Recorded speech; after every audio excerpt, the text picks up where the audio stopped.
This is the bombing of a multi-story building in the town of Bakhmut. It was blown up by Ukrainian soldiers when they retreated to deprive the Russians of an advantage. Multi-story buildings make it easier for snipers to observe and work from them. And this is the undermining of one of the bridges to slow down the advance of the Russians. When the Russians realized that they could not cross the bridge yet, they decided to occupy the building, and then they were in for a surprise. But what to do with Russian armored vehicles? Javelin use in the city is complicated, so Russian tanks and armored vehicles are often destroyed with Stugna P or hand grenade launchers. The Ukrainians occupy one of the tall buildings and set up an ATGM. A Russian armored vehicle falls into a Ukrainian trap. The missile hits the target precisely. The armored personnel carrier explodes on impact. Today I will show you unique footage from Bakhmut. Russians and Ukrainians use a variety of equipment in the fight for the city. Let's take a look at it. This is primarily heavy armored vehicles and artillery. A video surfaced online of a Russian T-90M tank taking part in urban battles. The tank is shelling a multi-story building where Ukrainian soldiers are stationed. This is what it looks like when a tank hits a building. The best way to stop this is to send your armored vehicles to another sector and divert the attention of the Russians. The Russians have taken shelter in this house. An accurate tank hit left no chance. And this is how a Ukrainian tank single-handedly holds the defense. It shoots every building in which the occupants can take shelter. Of course, the Russians also use this tactic. And this is destruction of the building in which Wagner's mercenaries are hiding. Because of the Ukrainians' preponderance in anti-tank weapons, Russian tanks are often victimized. This is how a Russian tank was recently destroyed on the outskirts of the city. The tank went on a mission and was ambushed by Ukrainians. Earlier, another tank had been destroyed here. But when has that ever stopped the Russians? The Stugna P missile hits the tank. After the shot, the tank starts to set back and hits something. The Ukrainians fire a second missile and hit the target again. The tank is destroyed. Sometimes you can see that the tank is hit but not destroyed, and then the Ukrainians engage drones. A Russian tank stalled in the private sector of Bakhmut. The Ukrainians send a drone to finish it off. The tank catches fire, and a moment later the ammunition explodes. And this is another prime example. Drone plus grenade equals destroyed Russian tank. The Russians lose a lot of their armored vehicles in Bakhmut. This is all that is left of the burning tank.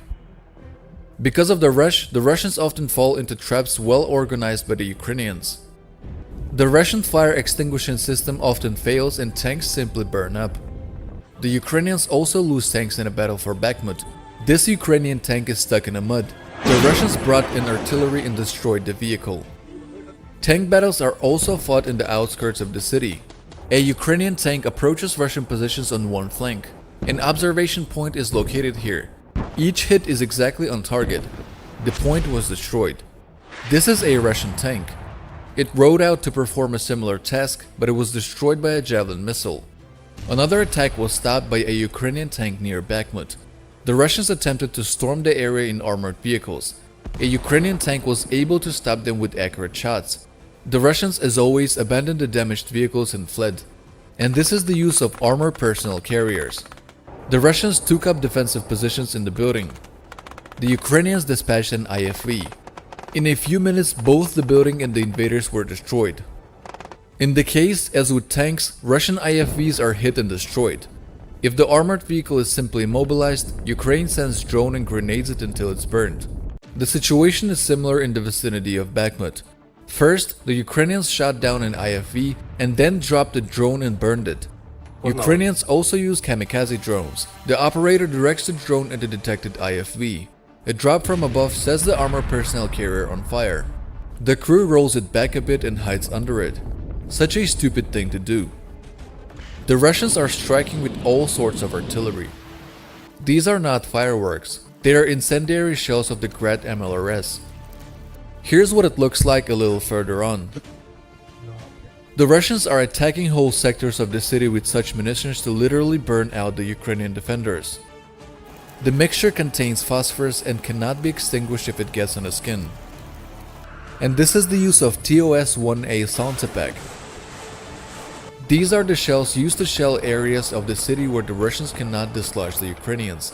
Thermobaric ammunition burns out everything in the area where it hits. Just take a look at the waves that spread out when the ammunition explodes. And these are two more monsters in the Russian army. They are self-propelled heavy mortars 2C4 Tulpan and 2C7 Pion. The 240mm Tulpan shells are capable of destroying buildings with a single hit. This is the part of the building that was hit. Because of their low range, these mortars often fall victim to Ukrainian artillery. For example, this is how another Tulpan was destroyed. The Russians even tried to extinguish it, but it was pointless. The weight of a mine can be up to 300 kilograms. These mortars explode no worse than Russian tanks. And this Tulpan was a victim of Ukrainian artillery. It's also worth mentioning that Ukrainians also have Tulpans and Pions. This is how, for example, the maintenance of the barrel of this monster looks like. Soldiers push the 30-meter muzzle brush through. Heavy mortars don't let the Russians get bored in Bakhmut. Ukrainians are always destroying ammunition depots with artillery. This is another video from Bakhmut. The Ukrainians discovered and destroyed a depot and Russian armored vehicles. Next, the Ukrainians destroyed another large depot.